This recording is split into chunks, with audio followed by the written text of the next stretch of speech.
마산에서 멀지 않은 것 같은데 꽤 멀어요. 점심을 먹자마자 급하게 달려왔습니다. 근데 큰일 날 뻔했습니다. 저희 교회 가까이에 그 서마산 인터체인지가 있어요. 그래서 교회를 출발하면서 내비게이션에 마산 성동교회를 딱 찍고 출발을 했습니다. 죄송합니다. 입에 붙어가지고 대구 성동교회를 딱 찍고 출발을 했습니다. 출발을 했는데 IC가 금방 접어들 거 아니에요? 금방 접어드는데 습관적으로 제가 부산을 많이 자주 왔다 갔다 하다 보니까 이게 갈라지는데 급하게 나도 모르게 부산으로 가요. 큰일이다 싶어서 휙 돌렸는데 큰일 날 뻔했죠. 다행히 앞뒤로 차가 한 대도 없어서 그렇게 염려하실 것만큼 사고 날 정도의 위험은 없었습니다. 그래서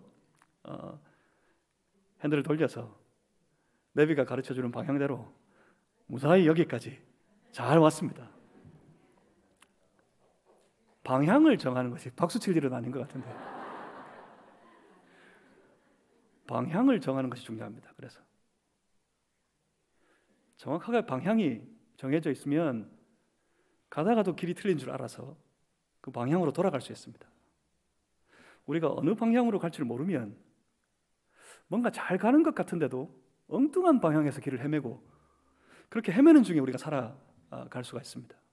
우리 신앙의 삶에 있어서도 가장 중요한 것 중에 하나가 우리 신앙의 삶의 방향을 정하는 겁니다. 어느 방향으로 가야 합니까? 어느 방향으로 달려야 합니까? 결국은 우리가 나아가는 방향은 하나님께 더 가까이, 내 주님께 더 가까이, 우리 하나님께로 나아가는, 우리 주님께 더 가까이 나아가는 길이어야 됩니다. 여러분, 신앙생활은 마음으로 하는 겁니다. 신앙의 삶은 우리 육신의 모양으로 하는 게 아닙니다. 육신의 겉멋이 아무리 이렇게 바짝 들어가지고 멋지게 폼 잡고 신앙생활을 해봐야 그 마음이 그 삶을 이끌어가지 않으면 그 육신의 외모의 모양으로 그 폼으로 이룰 수 있는 것은, 하나님 앞에 특히 이룰 수 있는 것은 아무것도 없습니다. 우리 신앙은 마음으로 하는 겁니다. 늘 우리 주님은 그래서 마음을 보십니다. 우리 주님은 누가 말하지 않아도 우리의 마음을 꿰뚫어 보아 아시는 분이십니다. 우리의 마음이 어느 방향을 향해 나아가고 있는지 우리 주님은 아십니다. 그것 보시고 칭찬하시고 그것 때문에 책망하시기도 합니다. 사람의 마음은 나아가는 그 방향이 딱 두 가지밖에 없습니다. 애매한 제 삶의 길이 존재하지 않습니다. 우리의 마음이 나아가는 길은 딱 두 가지입니다. 하나는 하나님을 향하여 나아가는 길, 하나님을 향하여 하나님께 더 가까이 나아가는 그런 길이 있고, 또 다른 하나는 그 하나님을 반역하여서 하나님을 떠나 멀리 쫓아가는 길이 있습니다. 제3의 길은 존재하지 않습니다. 그 하나님께 나아가는 그 마음의 길, 그건 주의 말씀을 쫓아가는 길입니다. 그렇죠. 처음부터 대구 성동교회의 내비게이션을 딱 찍어서 출발했기 때문에 부산으로 새려고 하다가도 대구로 이렇게 달려올 수 있었어요. 하나님께 나아가는 그 길에 우리 마음의 내비게이션을 딱 찍고 출발해야겠는데, 그 길을 인도하는 내비게이션은 뭐겠습니까? 당연히 이 말씀입니다. 말씀을 쫓아갈 때 우리의 삶은 점점 하나님께 더 가까워질 겁니다. 말씀을 쫓아 살아갈 때 우리의 신앙은 더 점점 성숙해져 갈 겁니다.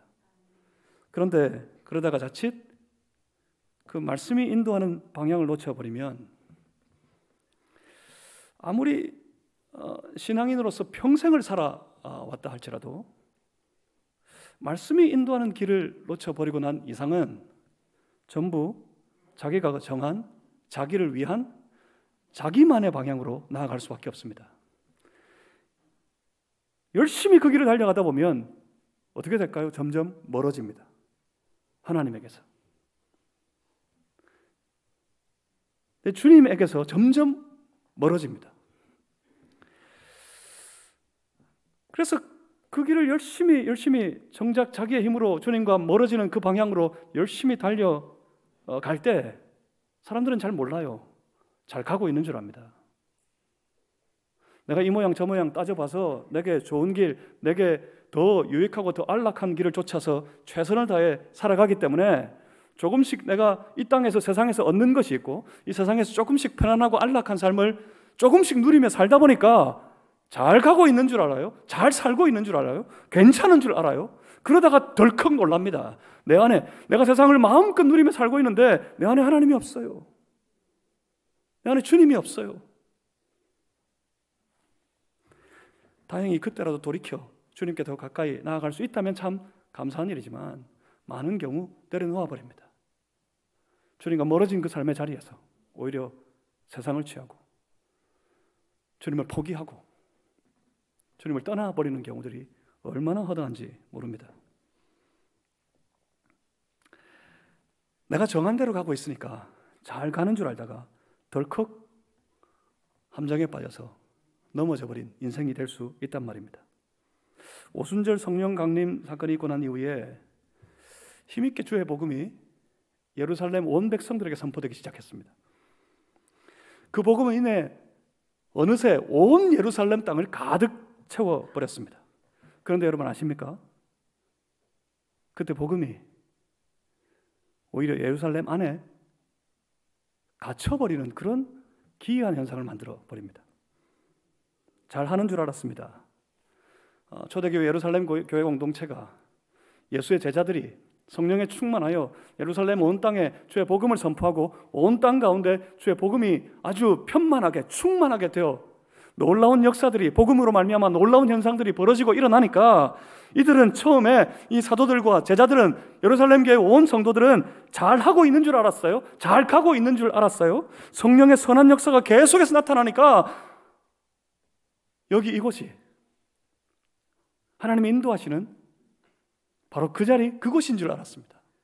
그런데 그때 성령님은 답답하셨습니다. 그런데 우리가 주목해야 될 것이 있습니다.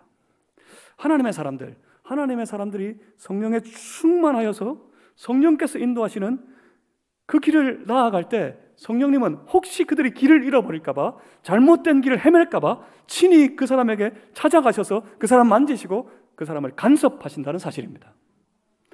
사람에게는 한계가 있어도 우리 성령님은 그 한계를 뛰어넘어 역사하시는 분이십니다. 길이 막히면 우리 성령님은 그 길을 뚫어내시는 분이십니다. 복음의 역사는 성령께서 간섭하심으로 말미암아서 우리 주님께서 원하신, 우리 주께서 정하신 방향을 따라서 놀라운 방식으로 계속해서 진보해 나가게 되었습니다. 그러니 성도 여러분, 혹시 여러분 삶에 답답함이 있습니까? 그러면 여러분 인생을 여러분 가운데 충만하여 역사하시는 성령님께 한번 맡겨보시길 바랍니다. 성령님께 여러분 인생을 의탁해 보시길 바랍니다. 성령님이 뚫어주실 겁니다. 성령님이 열어주실 겁니다. 그래서 성령의 놀라운 역사를 여러분 삶에도 놀랍게 체험하실 수 있을 겁니다. 그 성령의 역사를 충만하게 누리는 성도들 되시기를 주님의 이름으로 축복합니다. 사도행전을 이해할 때 가장 중요한 요소, 사도행전을 이해하기 위해서 가장 중요한 방법 중에 하나가 방향을 확인하는 겁니다. 그 방향은 다름 아닌 예수님께서 온 제자들에게 말씀하셨던 것처럼 성령이 임하시면 어떻게 되죠? 능력을 받아서 어디서부터? 예루살렘에서부터 온 유대와 사마리아를 지나서 땅끝까지, 이 방향입니다. 주님이 정하신 방향이었어요.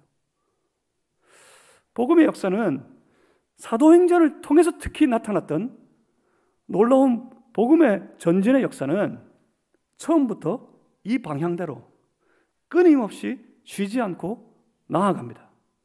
그 방향을 확인하면서 사도행전을 읽어보시면 사도행전을 통해서 역사하시는 성령님의 역사가 아주 선명하게 보이실 겁니다.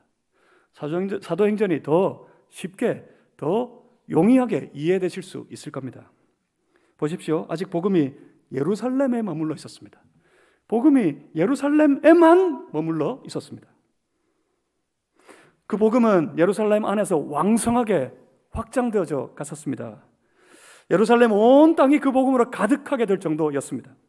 그렇지만 좀처럼 그 복음이 예루살렘의 지경을 벗어나지 못하고 있었습니다. 예루살렘 성전을 중심으로 머무르려고 하는, 예루살렘 성전을 중심으로 그 성도들을 붙잡고 있었던 신앙의 한계, 그들의 믿음의 한계가 복음을 저 예루살렘 안에 강력하게 붙들고 있었던 겁니다. 그런데 예루살렘 교회에 찾아온 박해, 그 박해가 아이러니하게 놀라운 반전의 계기가 됩니다. 여러분 아실 겁니다. 그 놀라운 박해 때문에 순교당하셨던 스데반 집사님. 스데반 집사님이 박해로 인해 죽임을 당했습니다. 그리고 그 박해의 세력들은 온 교회를 잔멸하려고 합니다. 이 심각한 핍박 때문에 예수 믿는 사람들, 그들은 더 이상 예루살렘 땅에 머물러 있을 수 없게 되어버립니다. 그래서 그들은 강제로 흩어집니다. 사도행전 8장 2절 말씀을 보시면 이렇게 말씀합니다. 그날에 예루살렘에 있는 교회에 큰 박해가 있어 사도 외에는 다 유대와 사마리아 모든 땅으로 흩어지니라. 사도 외에는 다 유대와 사마리아 모든 땅으로 흩어져 버렸습니다. 무엇 때문에?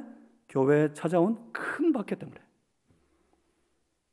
그래서 그들은 흩어졌습니다. 그들이 흩어질 때 따라가는 세력들이 있습니다. 누가 쫓아갑니까? 교회를 박해하는 세력들. 그들도 그 예수의 사람들의 뒤를 쫓아 나아갑니다. 무엇 때문에 갑니까? 그들을 붙들어 교회의 세력을 잔멸시키려고, 무너뜨리려고. 그 중에 한 사람이 대표적으로 나중에 바울이 된 사울이었습니다. 교회를 박해하는 세력들은 언제나 주의 복음을 들고 나아가는 사람들 뒤를 쫓아다닙니다. 하지만 사단의 세력은 결코 복음의 확장을 막을 수 없습니다. 그리고 하나님 나라의 확장을 그들은 결코 막지를 못합니다. 오늘도 마찬가지입니다. 복음을 전하는 현장마다 박해가 있고 사단의 세력의 교모한 방해가 있습니다. 그래서 점점 어떻게 되어버렸습니까? 복음 전하는 일은 어려운 일로 여기게 되어버렸습니다. 그리고 전도는 우리 성도들에게 아주 부담스러운 일이 되어버렸습니다. 하지만 보십시오. 복음 때문에 박해를 받고 그 박해를 피해 도망쳐 흩어진 무리들, 그들은 분명히 도망자였습니다. 예루살렘에 머물러 있다가는 스데반 집사님처럼 붙들려가지고 처형당할 위기에 있었기 때문에 그들은 예루살렘의 땅에 머물지 못하고 다 각 지역으로 온 유대와 사마리아 땅으로 다 흩어져 버렸습니다. 그들은 도망쳤습니다. 분명히 도망자였습니다. 도망자들은 어떻게 해야 되죠? 도망친 그 자리에 숨어 지내야 합니다. 자신의 모습을 드러내지 아니하고 이 모든 소요가, 이 모든 박해의 문제들이 잠잠해질 때까지 조금은 몸을 숨기고 있는 것이 마땅한 일이었겠습니다. 그렇지만 예수 믿는 저 사람들, 저들은 도대체 이 모습을 보니까 사단의 세력이, 이 세상의 권세가 감당할 수 없는 무리들이었어요. 그들은 세상의 질서를 거슬러서, 마땅하고 당연한 그 이치를 거슬러서 그들이 나아가 흩어진 자리에서 무엇하는지 보십시오. 사도행전 8장 4절 말씀을 한번 찾아보시겠습니다. 사도행전 8장 4절의 말씀을 찾아서 한번 같이 읽어보겠습니다. 함께 읽습니다. 시작.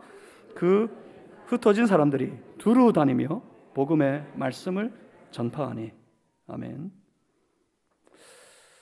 이 사람들 참 희한한 사람들입니다. 좋은 일이 있어서 예루살렘 초대교회가 너무 성장하고 아주 더 이상 뻗어나갈 수 없을 정도로 아주 복음이 예루살렘 온 땅에 아주 충만해졌으니까 그들이 다시 꿈을 꾸고 우리 예루살렘 지경을 넘어서서 이제 여기를 떠나서 온 유대와 사마리아 땅까지 가서 우리 같이 복음을 전하고 거기서도 놀라운 부흥의 역사를 한번 이루어보자 하고 계획해서 나아갔던 길이 아니었어요. 그들이 예루살렘 땅에, 그리고 예루살렘에 있는 교회에 찾아온 무서운 핍박 때문에 더 이상 예루살렘에 머물러 있을 수가 없게 되어버린 나머지 교회를 떠나서 온 유대 땅, 사마리아 모든 땅으로 흩어질 수밖에 없었습니다. 그런데 도망친 그 자리에서 숨어 지내기보다 뭐 했습니까? 그 흩어진 사람들이 두루 다니며 뭐 했다고요? 복음의 말씀을 전파하였더라. 그렇게 말씀하고 있습니다. 사도행전 8장 4절 이 말씀은 앞으로 펼쳐지는 초대교회 복음 선교, 복음 전도의 역사에 아주 중요한 장면입니다. 예루살렘에 머물러 있던 성도들이 드디어 예루살렘의 지경을 넘어서게 되었는데, 그들이 예루살렘을 떠나서 흩어진 그 자리에서 하는 일을 봤더니 다른 일이 아니었어요. 복음 전도하는 일을 했습니다. 그 중에 여기 오늘 본문에 등장하는 빌립 집사님도 있었습니다. 빌립 집사님도 도망한 성도들 중에 한 사람이었습니다. 스데반 집사님 순교했고, 빌립 집사님 계속해서 그 순교의 무서운 핍박 중에도 가는 곳마다 복음 전도했습니다. 스데반 집사님과 빌립 집사님으로 대표되는 초대교회 집사님들, 그분들이 어떻게 세워졌는지 아십니까? 여러분, 오늘 성동교회 사역자 세미나, 우리 모든 재직들이 함께 하나님 앞에 헌신을 다짐하면서 드리는 예배인 줄 알고 왔습니다. 맞습니까? 예. 초대교회에 우리 직분자들이 처음 세워질 때, 여러분 그 일이 무슨 일을 계기로 세워졌는지 아십니까? 그 일꾼들은 뭐 하는 사람들이었을까요? 처음 초대교회 직분자들을 세울 때 사실은 교회 위기 때문에 직분자들이 세워졌습니다. 음식 나누는 일, 음식 끝에 마음 상한다고 음식 나누는 일 때문에 교회 안에 분란이 생겼어요. 교회가 나누어지게 되었습니다.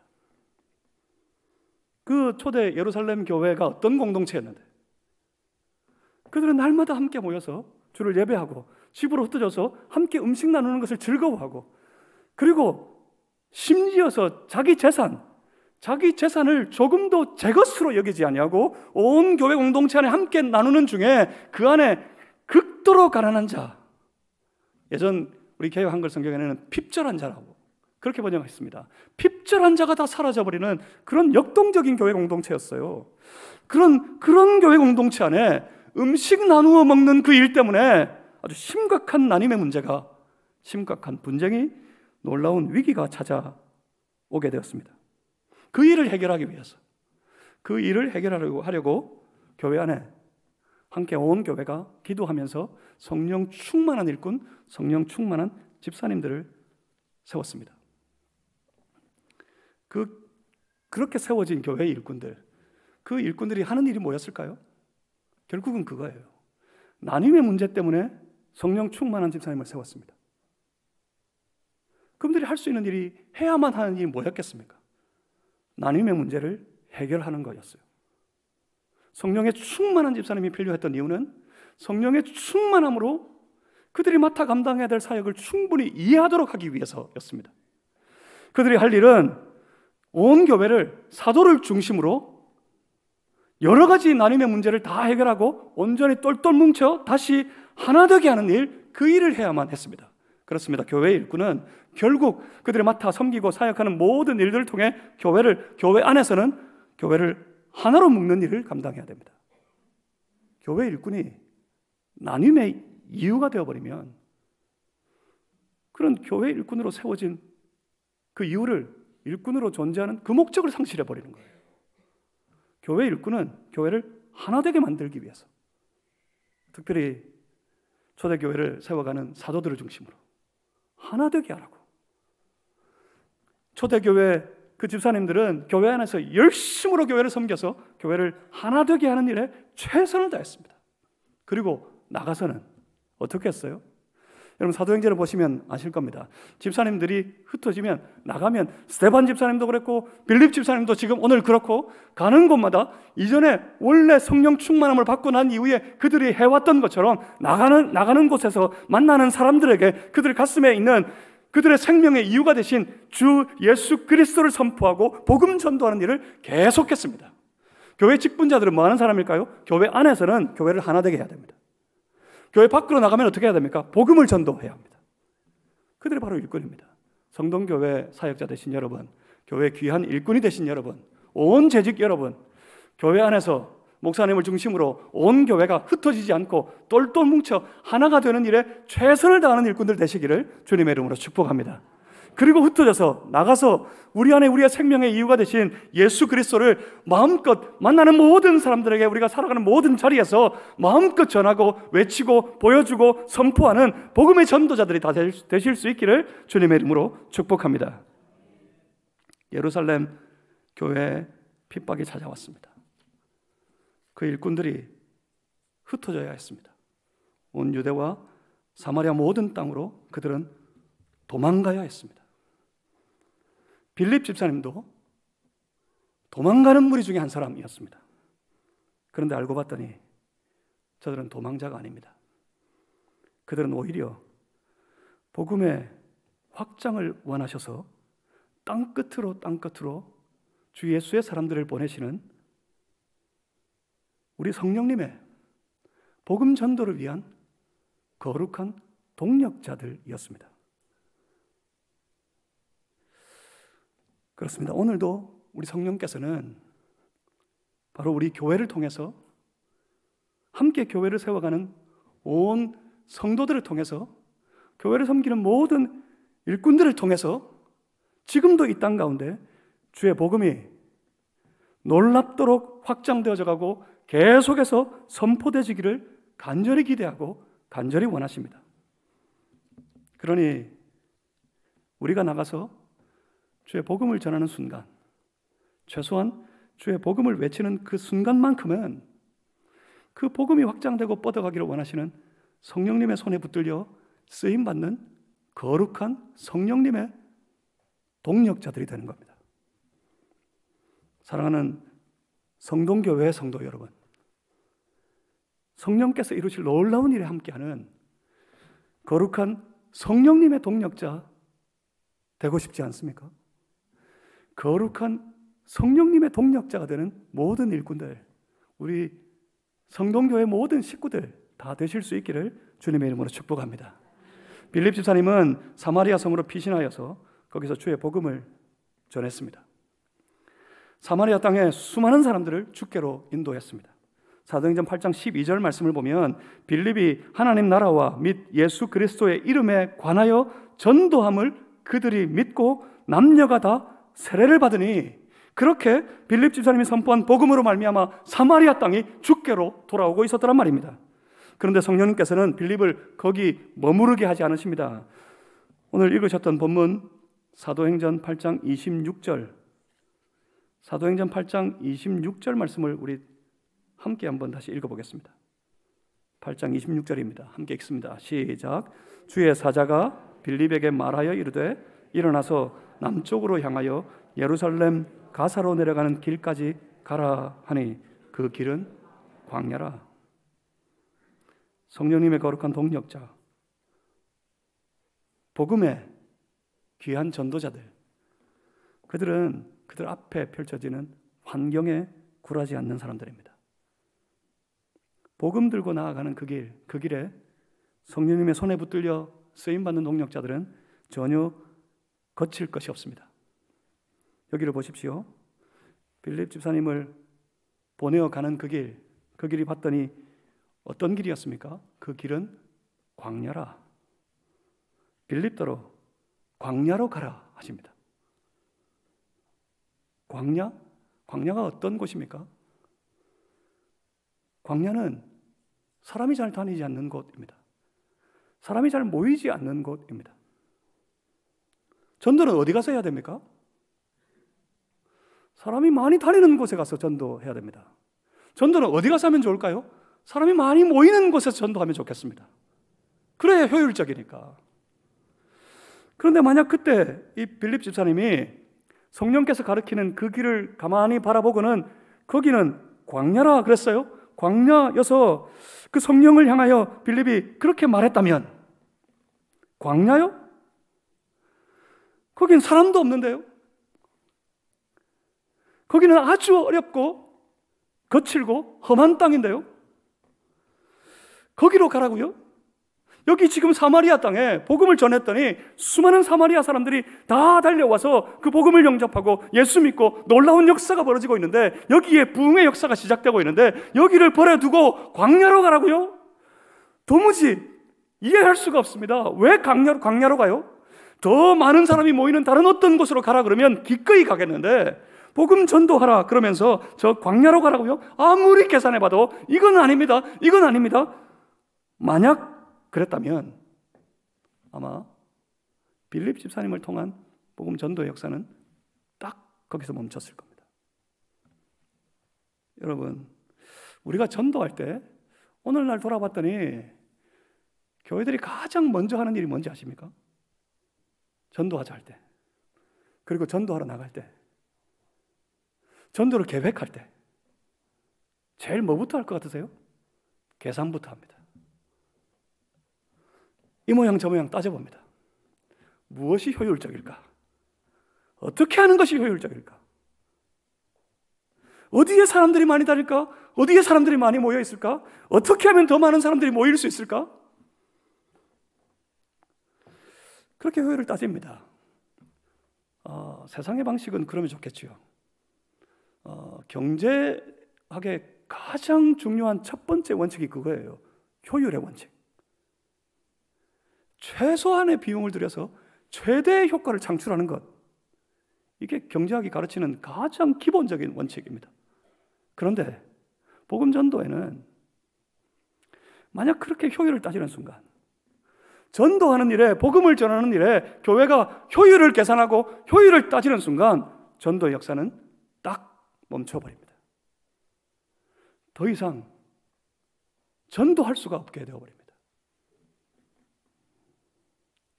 광야로 가라는 말씀, 그 말씀이 도무지 효율적으로 받아들일 수가 없는 말씀이에요.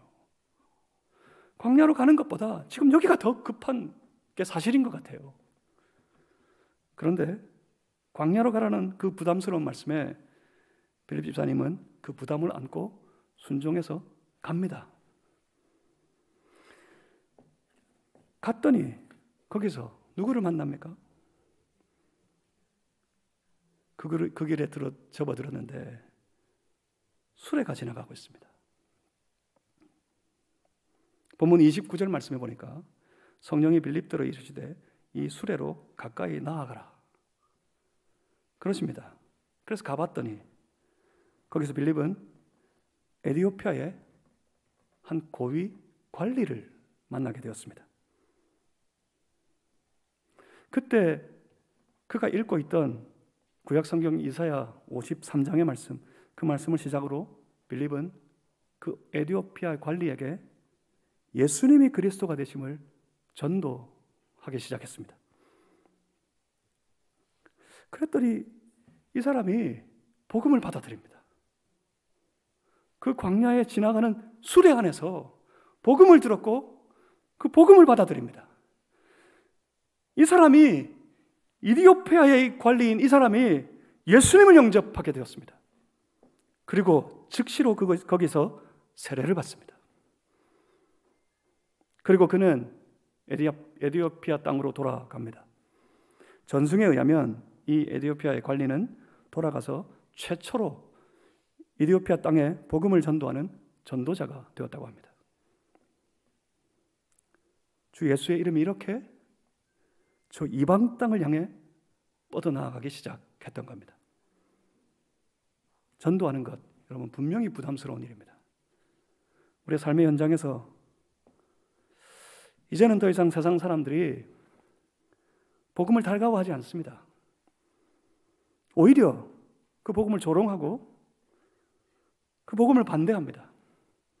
복음 전하는 사람들을 배척하고 복음 전하는 이들을 멸시하기까지 합니다. 그러니까 그냥 모른 채 하고 조용히 복음을 감추어두고 살면 훨씬 더 분명히 살기 편합니다. 더 살기 좋을 것 같아요. 하지만 성령은 우리들로 계속해서 주의 복음을 전하는 삶을 살라고 도전하십니다. 만약 우리가 아무리 부담스러워도 성령의 도전하심을 따라서 나가서 우리가 만나는 사람들, 우리가 살아가는 삶의 현장에서 우리 안에 있는 우리의 생명의 이유가 되신 예수 그리스도를 나타내고 복음을 전하게 되면 놀랍게도 우리 주님이 약속하신 한 가지가 이루어집니다. 예수님 뭐라 그러셨어요? 우리가 가장 소망하는 일 중에 하나입니다. 예수님이 그러셨어요. 세상 끝날까지 내가 너와 함께 있을 것이다. 누구와요? 복음 전하는 사람과. 여러분, 주님이 여러분과 함께 하기를 원하십니까? 주님이 함께하는 그런 인생이 되고 싶으십니까? 그냥 가만히 있으면 우리 주님이 함께 하실 것 같습니까? 물론 주님 오늘 예배의 자리에 우리 가운데 임하셔서 우리와 함께 하십니다. 우리의 삶의 현장에서 주님 그곳에서 계실 것이니 주님이 우리와 함께 하실 것 같습니다. 그런데 우리와 동행하는 그 사람과 함께 걸으며 그를 도우시고 그에게 새 힘을 주고 그 가운데 역사하시는 그 놀라운 하나님과 동행하는 성령의 우리 주님의 역사, 그 역사는 여러분 놀랍게도 복음 전도하는 사람과 함께합니다. 우리 주님은 그렇게 약속하셨어요. 가서 전하라. 만민에게 복음을 전하라.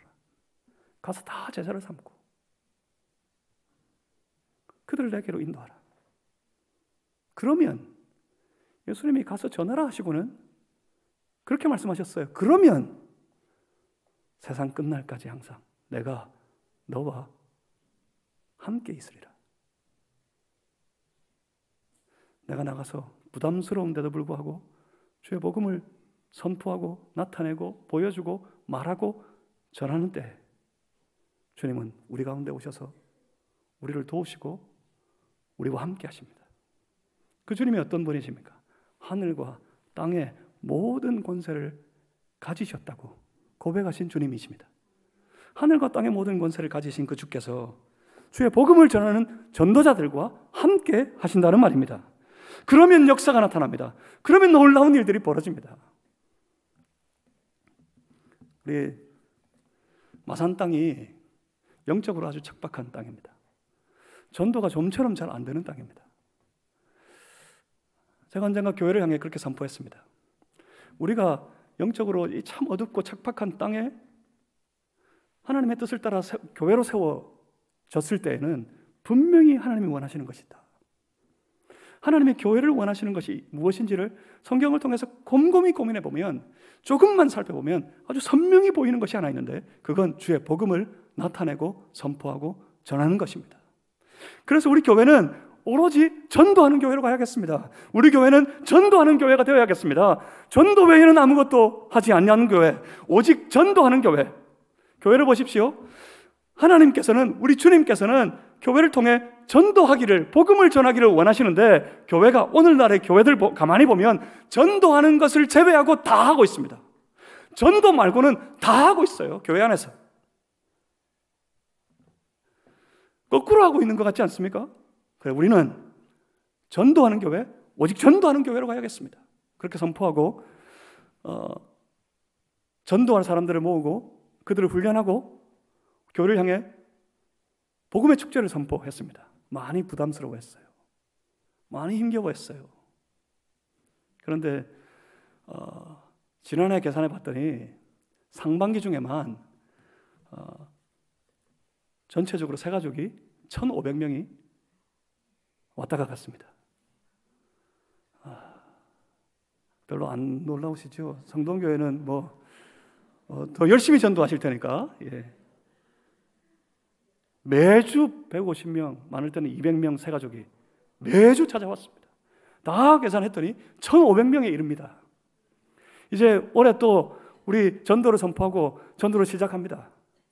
기대하는 것, 여러 모양으로 참 부담스럽고 힘들다 하는 사인들, 신호들이 많이 나타나요. 그렇지만 그럼에도 불구하고 우리 이 부담스러운 복음 들고 이 부담스러운 전도하는 일을 부담을 가지고 최선을 다해 선포해보자 외치고 마음을 모으고 뜨겁게 기도하고 있습니다. 그러면 주님이 함께 하십니다. 그러면 주님이 함께 하시면 역사가 나타납니다. 난데없이 핍박이 찾아와서 신앙생활 잘하고 있던 교회를 떠나서 저 유대와 사마리아 땅으로 흩어져야만 했습니다. 거기서 복음을 전했더니 그 복음의 능력이 나타나서 수많은 사람들이 주께로 왔습니다. 뭔가 부흥의 역사가 일어나는 것 같았어요. 그랬더니 또 난데없이 성령께서 광야로 가라 하십니다. 광야로 가라는 그 길이 영 부담스럽고 힘겹고 어려워 보이는 길이었지만 그 성령님의 인도하심에 순종하여서 광야로 갔습니다. 광야로 갔더니 생각지도 않은 사람이 그곳에 준비되어 있었고 성령이 예비하신 그 영혼을 만날 수가 있었습니다. 그 영혼을 만나 주의 복음을 전했더니 이 사람이 복음을 영접했습니다. 그리고 그가 달려간 그곳, 복음이 없는 땅, 저 이디오피아 땅에 복음이 선포되기 시작했습니다. 점점 그렇게 주의 복음은 저 열방을 향하여 땅끝까지 뻗어가게 되었던 겁니다. 그렇습니다. 분명히 우리가 나가서 주의 복음을 전하면 주께서 우리와 함께 하십니다. 주께서 함께 하시면 우리에게도 준비된 영혼을 붙여 주실 것입니다. 그 준비된 영혼에게 우리가 성령의 순종해서 복음을 나누고 전하면 그들이 주께로 돌아오는 것을 우리도 목격하게 될 겁니다. 복음이 우리를 통해 열방으로 사방으로 점점 뻗어가게 된다는 사실입니다. 사랑하는 성도 여러분, 여러분 복음을 영접하고 예수님 만나고 얼마나 기쁘셨습니까? 기쁘지 않으셨습니까? 얼마나 기뻤습니까? 그 기쁨에 우리의 삶이 벅차오르고 그 기쁨으로 우리 안에 충만하지 않았습니까? 그런데 혹시 그 복음이 우리 안에 갇혀버리지는 않았습니까? 복음이 내 안에 멈춰져 있지는 않습니까?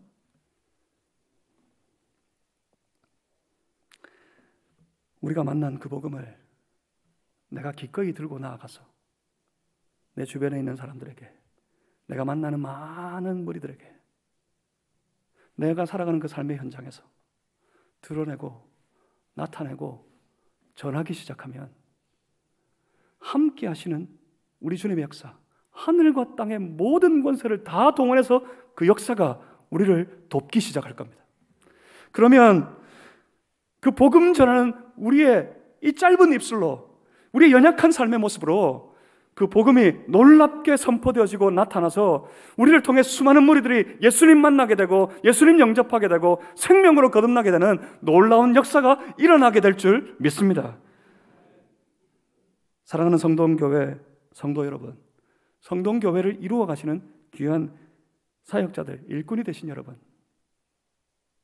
주의 몸된 교회로 나와서 함께 예배를 드릴 때 우리의 섬김과 헌신을 통해서 온 교회가 온전히 하나가 되는 놀라운 역사를 이루어 가실 수 있기를 바랍니다.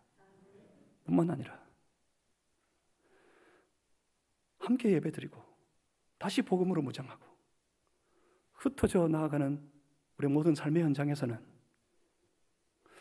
우리가 계획하여서 전도하기를 작정한 그곳에서는 우리 안에 있는 복음, 우리를 기쁘게 하고 우리를 감격스럽게 하는 이 복음을 마음껏 나타내고 마음껏 전하는 그런 주의 일꾼, 성령의 거룩한 동력자들이 다 되실 수 있기를 주님의 이름으로 축복합니다. 그러면 주님의 역사가 나타날 겁니다. 여러분을 통해서 성동교회 안에 우리 주님의 놀라운 역사가 일어나게 될 줄 믿습니다. 이 시대도 여전히 성령께서는 우리들로 전도하라 하십니다. 가서 전하라 하십니다. 아무리 부담스러워도, 아무리 어려운 현장인 것 같아도 이 모양 저 모양 따져보고 계산해 보니까 전혀 효율적이지 않은 그 현장에서도 우리들로 복음 나타내고 복음 전하라고 우리를 충동하십니다. 그 충동에 순종하는 여러분들이 되시면 성령의 역사에 참여하는 놀라운 하나님 나라의 일꾼이 되실 줄 믿습니다. 그러면 우리 주님은 세상 끝날까지 이 대구 성동교회와 성동교회 모든 식구들과 그리고 교회를 이루어가는 귀한 사역자들, 일꾼들과 더불어 함께해 주실 것입니다.